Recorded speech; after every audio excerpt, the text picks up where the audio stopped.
What's up, guys? How we doing today? Hope all is well. Welcome back to the Food Fight Club. My name is Charlie, and I'm your host.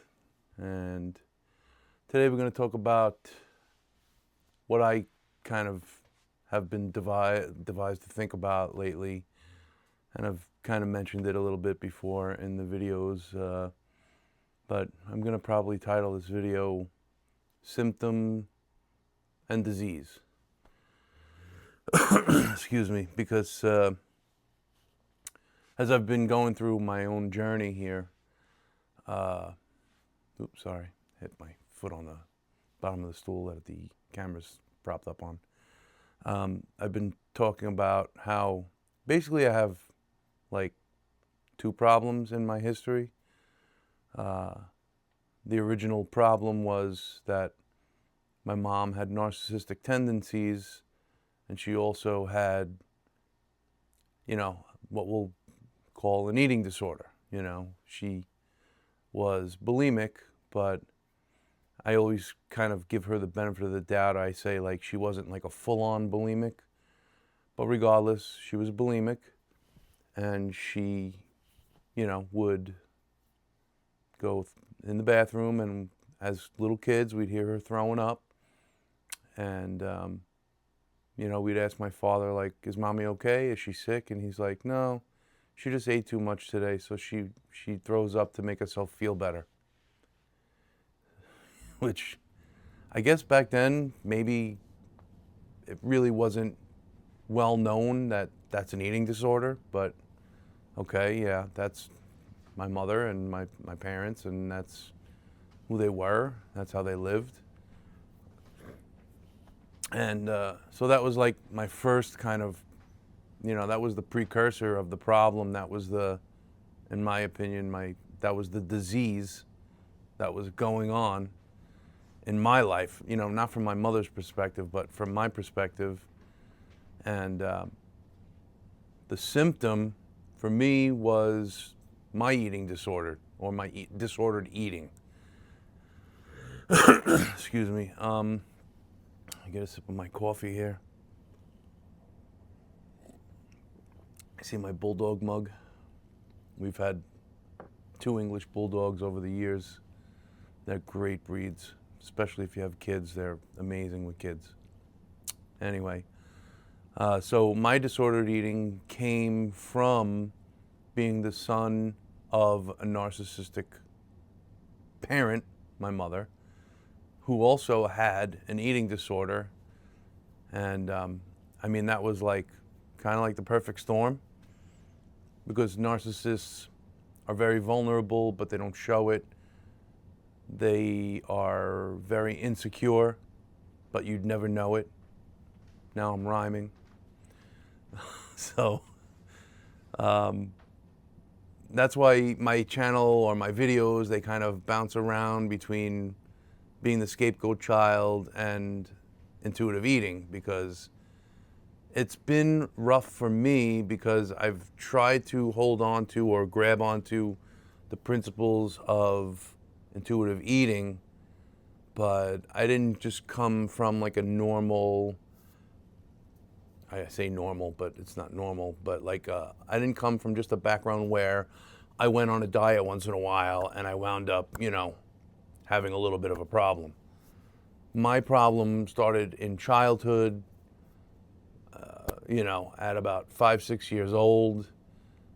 And before you're like 10, your brain, or before you're 7, your brain is still in like an alpha wave. So you're absorbing everything around you. You're not really conscious of it, but it's forming you. It's, helping you along become the person that you're going to be. And, by the time you're like 7, 8, 9, you're already like, your subconscious is solidified.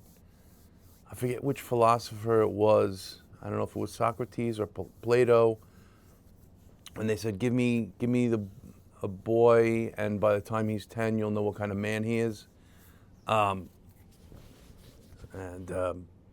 So I had a lot of, I call it abuse or dysfunction, before I was 10, before I was 7. So the formative years were a little, skewed. And that's why I read all kinds of stuff. Like I told you, I'm reading the intuitive eating book again, the Scapegoat Child Recovery, which I have both of them here because I'm going to read a little bit from them today. And I'm reading a book on trauma, and so it kind of all fits in that, same, or my situation. It's not like for everybody.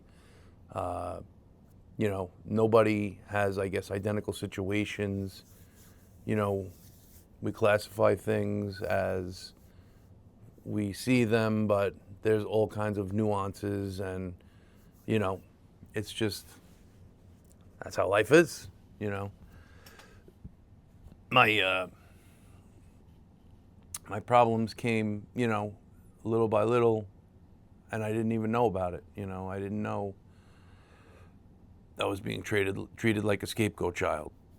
I didn't know that it wasn't me, it was, my parents or my mother, So you grow up under this like guise of this is who you are, but it's not really who you are, And that's why I believe people can change.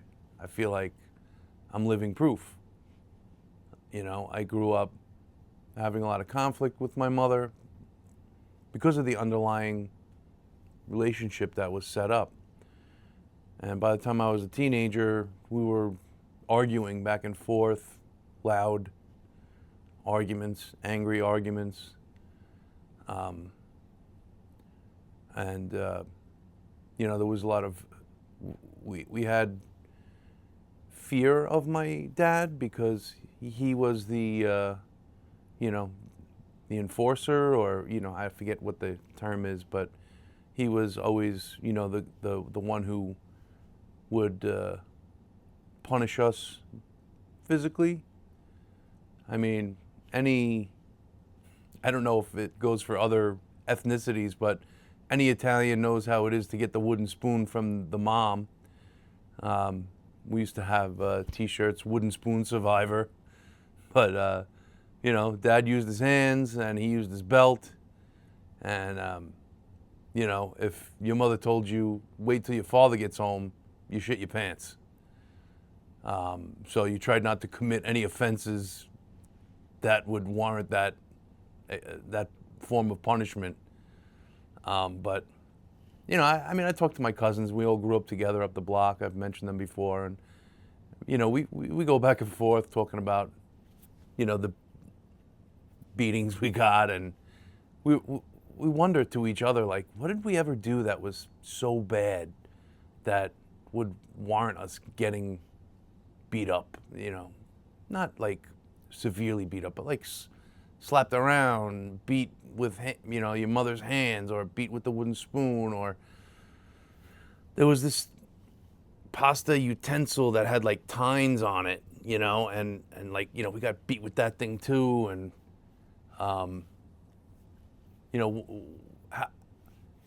what could have made our parents so angry that, your father, my father, your father, whatever, whoever, would come at you with, the belt, take the belt off and, grab end to end and just, I don't know. I never had that inclination to do that to my children, I never had I never did that to my daughter, and my son, I slapped him on his ass once in a while, maybe twice in his whole life growing up. And one of the times was because he was bullying his sister, who's 7 years his junior. So I didn't think that was fair, so I had to set him straight. I slapped him on his ass. But other than that, I never had to do that. I didn't take out my own personal frustrations and anger on my children and that's how I see what my parents did to us. And I was talking again with my cousins about it, and my older cousin, who's my age, said, "Yeah, I remember one time when your father was like punching you in the chest and in the arms," and I was like, "I don't remember that. I probably just blocked it out. I just don't remember that instance or that time or whatever." But it all rolls into the whole trauma-based thing with,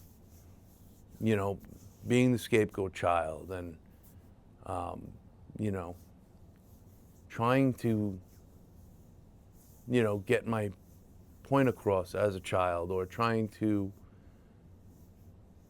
like seeing the truth about things and then trying to relay that to my parents, and they just didn't want to hear it, So it's a little messed up, but when you're the scapegoat, they say you're the strong one, emotionally strong, and you want to make sense of things, and that's why you get persecuted as a scapegoat child. So I've been talking about this a little too long now, so I'm going to read a little bit from the Harper King book, The Scapegoat Child Recovery, and we'll maybe talk about that a little bit when I'm done, or I'll talk about it while we're talking, while I'm reading. Is this yeah. This is chapter 18, which is the chapter before the end of the book. I don't really want to read the whole thing because it's a bit long, but let's see how it goes. All right. Chapter 18, Becoming the Person Your Family Tried to Silence, which is what I'm talking about with the scapegoat thing. Healing is not about becoming someone new. Healing from being the scapegoat does not require reinvention. You're not asked to become louder, harder, or unrecognizable. You're asked to become whole. The person your family tried to silence already exists inside of you. They were never gone. They were never restrained. This chapter is not about transformation through force. It's about release, allowing the parts of you that were suppressed, criticized, or punished to finally take up space. While your authentic self felt dangerous, in dysfunctional family systems, authenticity is destabilizing. It challenges hierarchy. It exposes inconsistency. It refuses to carry what does not belong. Your family did not fear you because you were wrong. They feared you because you were clear. So that hit home for me also, because those words, the dysfunctional family system, authenticity is destabilizing. It challenges hierarchy. It exposes inconsistency. It refuses to carry what does not belong. So like when you're a child and you're trying to, see the truth, tell the truth, trying to figure out why everything is so, confusing or destabilized, and, it's because you're challenging their hierarchy, because they don't have the emotional stability, the emotional maturity to realize that they're effed up, not you. So when you say something that's true, to the point, you see through the BS, then you get punished. So it says your confidence threatened control. Your honesty threatened denial. Your emotional strength threatened fragility disguised as authority. Like I said, they're insecure. Excuse me. So the system responded the only way it knew how, by trying to shrink you, trying to make you feel like you're worthless, that your opinion means nothing, that your persona is false. Confidence without permission.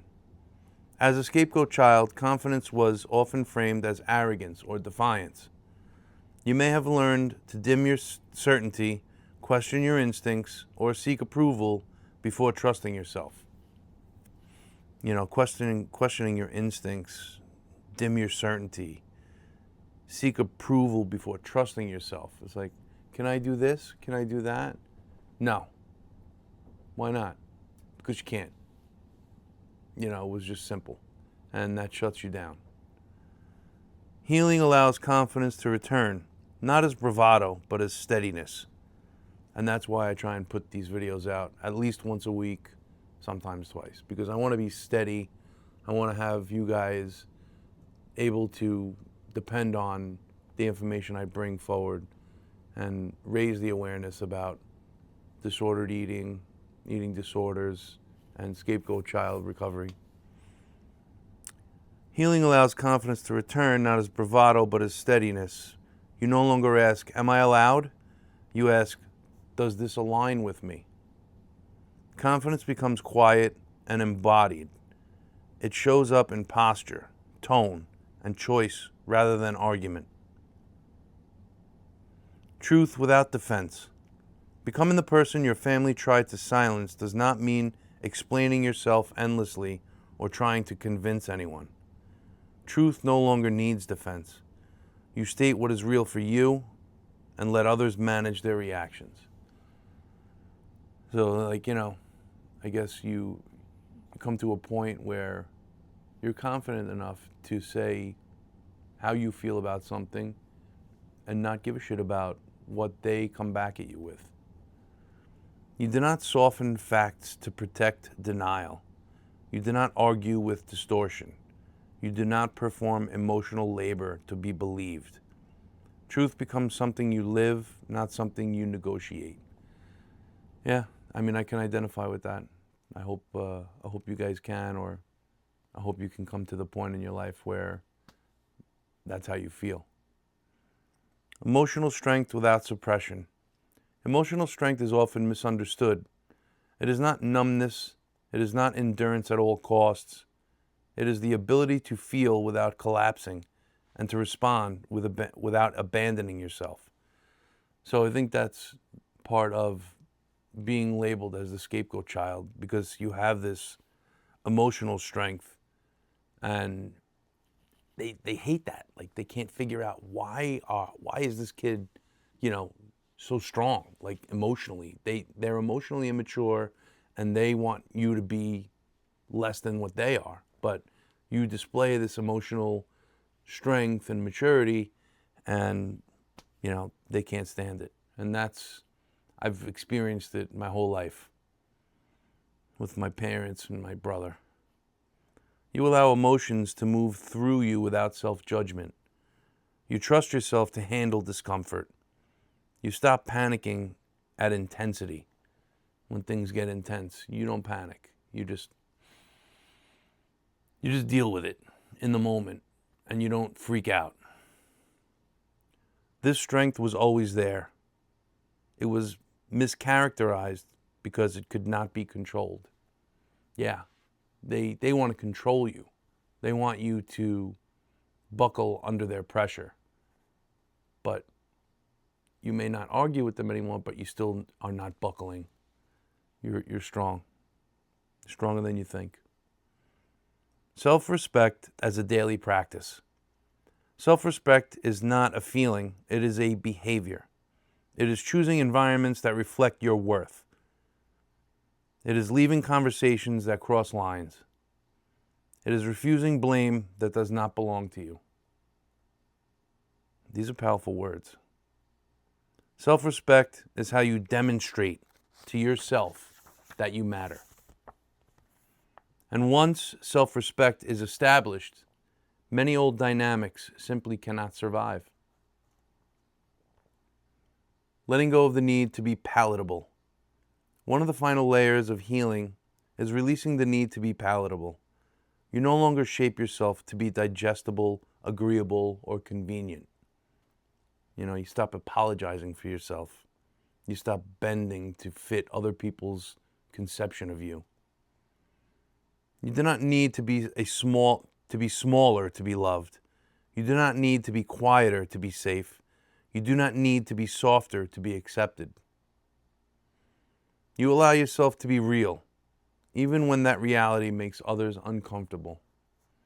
Make others uncomfortable enough, and they'll disappear from your life. That's not from the book, that's me. Power without domination. Stepping into your power does not mean dominating others. It means no longer being dominated internally.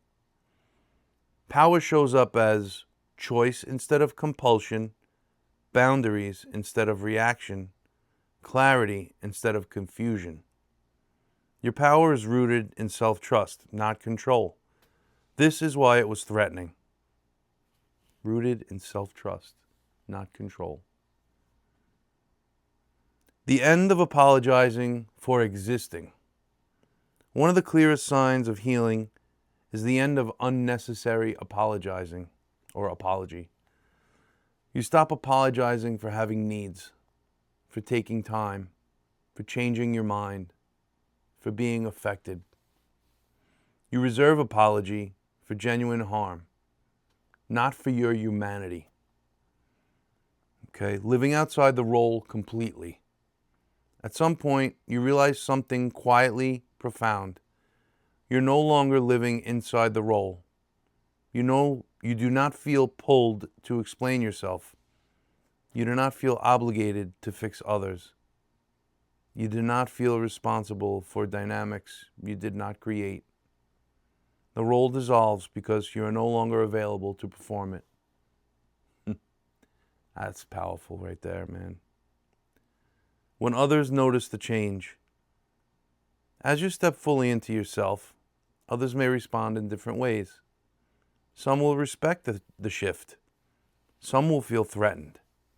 Some may attempt to reassert old narratives. Their response is not your responsibility. You're not required to shrink to preserve familiarity. Strength was always a threat. The threat.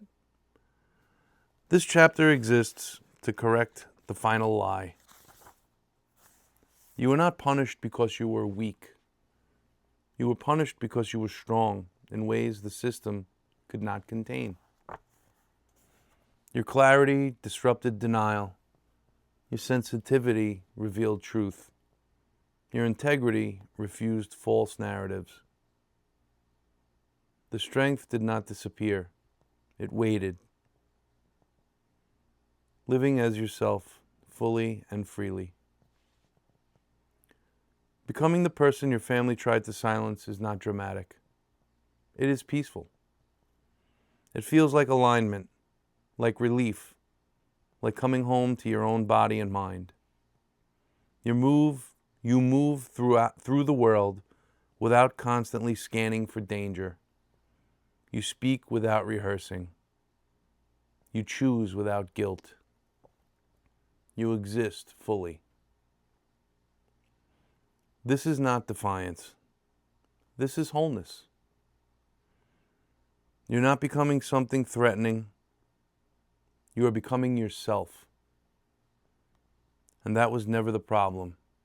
It was always the answer.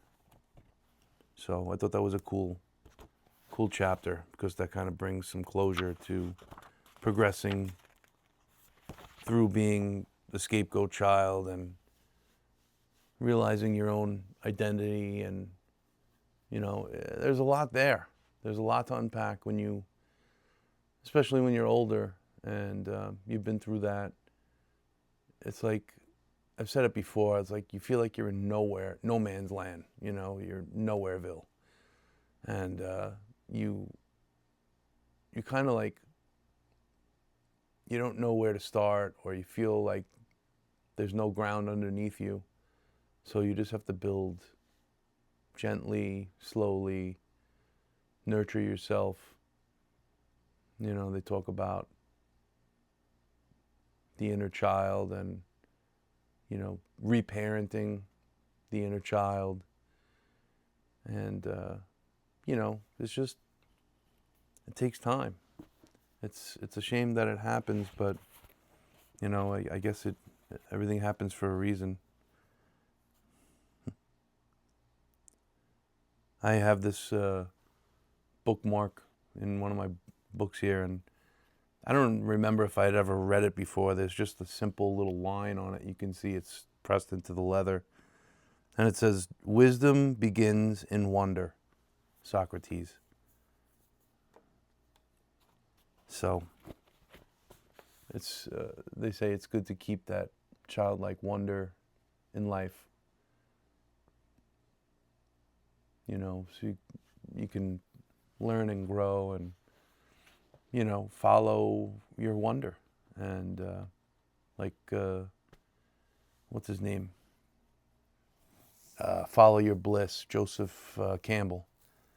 I think his name's Joseph, but, you know, follow your bliss, follow your wonder.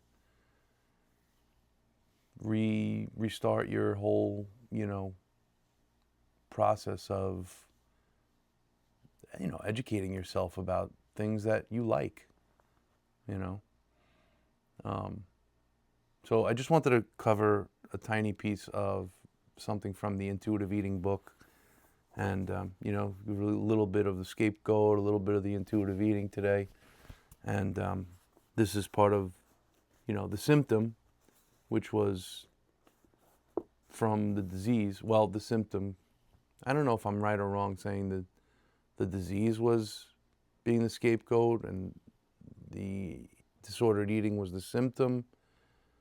But either way, they're related. One is, you know, there before the other. So I guess the disease is being the scapegoat child, and the symptom was the intuitive eating, because that's kind of what led me to go back into my life and reflect and look at when I really did start dieting, and when was I given this weight stigma and shame, and, you know, when was I really, you know, why was I really put in that position? So it's been a long process. I've said it before. Sorry, I keep harping on that. This is intuitive eating. It's a paragraph, and then we'll go over what it says in the graph. Intuitive eating, the solution for overall health and prevention of eating disorders. So you don't have to have an eating disorder to use intuitive eating. It kind of is something that, you know, at any point in your life you can improve your health with it because of the principles, and so it's a very useful tool for eating disorders and disordered eating, but it's also a useful tool for people who are kind of like, they feel themselves fading off center and they don't know which dietary advice to follow, and they, you know, everything is out there. It's like, eat this, you know, oh, this is the #1 mineral, they'll take collagen, do this, do that. It's all very off-putting. So if you want to like recenter your life or your relationship with food, it's very simple. You know, you can just do, you know, take up a little reading and check out intuitive eating. It says here, a body of research indicates that intuitive eating is a promising and comprehensive approach to healthy eating with physical and psychological health benefits. Because of the growing body of research indicating that intuitive eaters eat diverse foods, have better self-esteem, better psychological hardiness, and reduced eating disorder symptomology,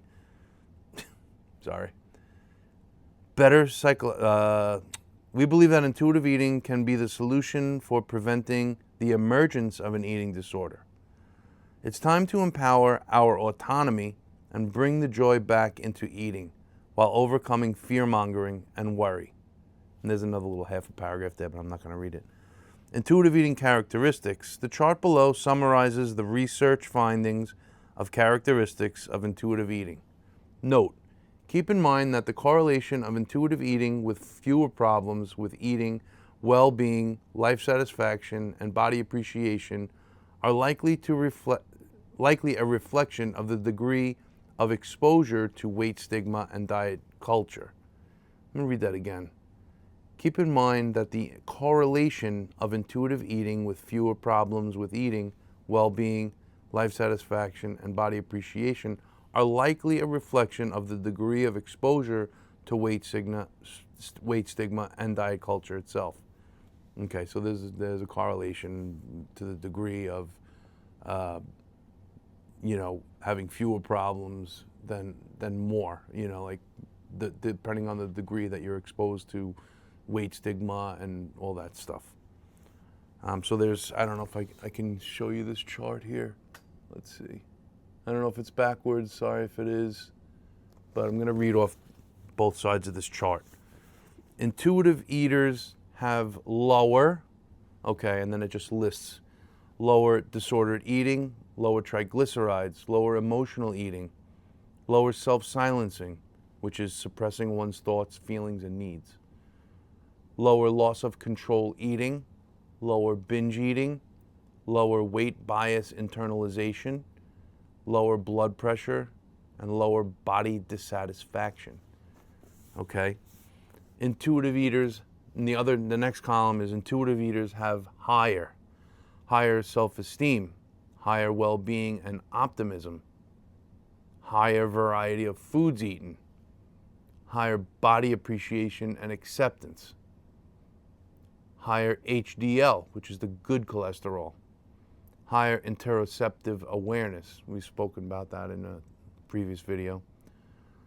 Higher pleasure from eating, higher proactive coping, higher psychological hardiness, higher unconditional self-regard, and higher life satisfaction. So there you have it. I mean, these are facts gained from studies, and yeah, I mean, it's really a life-changing thing. I'm going to take these off. To be an intuitive eater, and I try as hard as I can. I'm not going to come here and make something up. I do the best I can to try and be an intuitive eater. I know that I feel a lot better than I did 8 years ago when I started. I know I've started to have a better grasp on, I said it a couple of weeks ago, like the last piece of the puzzle for me was like, incorporating movement and exercise in my life. And a couple of weeks ago, like things just clicked for me. Like, it's weird, and it could, I don't know, it could be a phase. I could fall off off the wagon too. But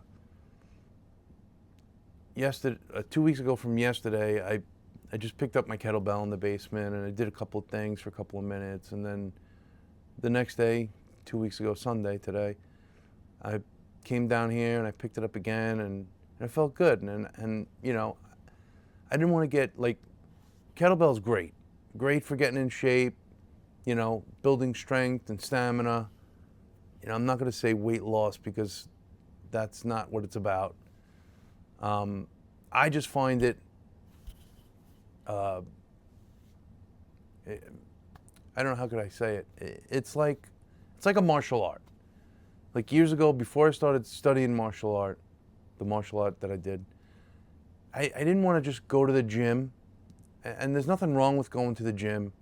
There's nothing wrong with hopping on a treadmill. Like, for me, I didn't want to, it was just like the frame of mind I was in. I wanted to learn a skill that involved using my body, and to me, at that age, whenever I was 24, 25, I thought martial arts was the answer to that. And it was for a good 3 years. And in 2000, I guess, 10, I had been through my elliptical trainer phase where I had the elliptical trainer in my house, and I would pull it out and get on it for half an hour or whatever, and that just kind of got old because it's kind of boring, honestly. And I heard about kettlebells, or maybe I saw something on YouTube, and So I said, that looks pretty cool. And I looked into it a little more and was on some websites, and it seemed that like martial artists were using the kettlebell. People who were into Qigong and Tai Chi were using the kettlebell. And I was like, I'm going to order one or buy one. I forget where. No, I bought one through a guy I was following on YouTube. He was based in Rhode Island. His name was Anthony DeLulio. So he was a paisan. So I trusted him, I guess. I don't know. Whatever. But I started learning through his videos, and then I bought a couple of his programs, and they were on disc. And I was able to pop them in my computer and follow along. And, I learned a lot of the basics. And I had some, at certain points, I looked up trainers in my area for kettlebell, and I went to about 3 different people, not long term, but I just wanted to have them check my form and make sure I was doing it right, because I've always had back problems and I didn't want to mess up my back. So I went to them, and they checked me out and they put me through paces, and they were like, yeah, you're good, you're doing it right, and keep doing it that way, and blah blah blah. So, and they were all really top-notch people. They were very, very nice, very well educated, and I don't know. So I've always been partial to the kettlebell for the last 15 years, but the thing is, I don't do it steady. Even though I like it, I don't do it steady.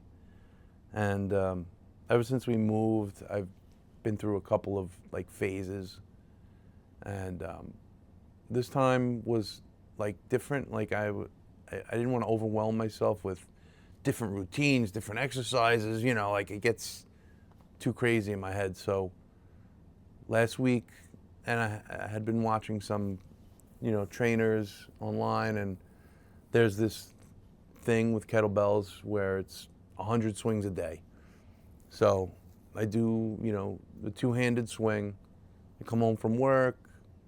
I do some workout, some warm-ups with, doing some deadlifts to warm up my hips and legs and back, and then I do the 100 swings a day, 100 swings a day. And for the first week, struggled a little bit, and not struggled, but gave myself a little resting in between. And this last Sunday, and when I made the video that I wasn't feeling great, but I did the 100 swings anyway, and actually I was able to do 10 swings per minute they call it every minute on the minute. So at the top of every minute, you do 10 swings, and then however long it takes you to do, 12, 15 seconds, however, you rest the rest of the way of the minute, and then at the top of that minute, you do 10 more. And last Sunday, I was able to do that. And I thought, wow, I thought that was an accomplishment. That was, my body was adapting and getting in better shape. And so, if this is triggering to anyone who doesn't like to exercise, I apologize. And, you can skip this part. I don't know. I'm sorry. I should have said that in the beginning. But, for me, for many years, exercise was triggering because I had it in my head that exercise was to lose weight, was always to lose weight, and, if you didn't exercise, you weren't going to lose weight. And that was, I've obviously changed that view of it because I have a different view of my body. I have a different respect for myself now, and I have a different view of exercise altogether. So I decided June 1st, I was going to do 100 swings a day for the month of June. And I didn't do my workout yet today, but hey, it's been 2 weeks, and I'm, I haven't even thought about not doing my workout. And another thing is, you can do the 10 sets, 100 swings in 10 minutes. So I warm up for a couple of minutes, and I do the 10 sets for 10 minutes, I do a little stretch afterwards, and then depending on what day it is, or like every other day or so, I have a pull-up bar in the other room here, and I hang from the pull-up bar, which increases your grip strength and decompresses your spine, and it's really good for your shoulders because this shoulder has a little issue. So it's been really working well, and I gotta say, I feel really good about things right now. And hopefully that's not just like, hopefully that's like a permanent kind of feeling moving forward, because I know I've been like up and down throughout the years. And, I also realize, I'm 59 and I got to start taking better care of myself. I haven't really, been taking bad care of myself, but, like I've said before, I started this whole journey at 50 years old. And, throughout the last 8-9 years, it's been discovery after discovery and changing and, kind of fighting who I was. And, it's been good though. I really feel like I'm in a good place right now. And I look forward to making these videos for you guys every week. And I really hope that I'm, bringing value to your life. And I hope that you can, learn from my experiences, and maybe I pique your curiosity about the books that I tell you about. And so, basically right now, like another guy that I really started watching years ago. He was one of the first big YouTubers. His name's Elliot Hulse, and back when I first got a smartphone, I found him on YouTube. And I've been watching his videos lately because he had a little bit of an extended period away from YouTube, and he came back kind of differently. And I learned a little bit from him over the last, I think he's been doing his videos for a little over a week now. And, I wanted to come here and take the gloves off and just be more of myself, which is kind of weird for me. I mean, not weird, but like, if you watch all my videos before this one, I want to be authentic, and I want to be, like sincere about things. But I also have this part of me. It's like, I gotta, I've done those videos where I've read notes and, told you about this and that and the eating disorders and the facts and this and that.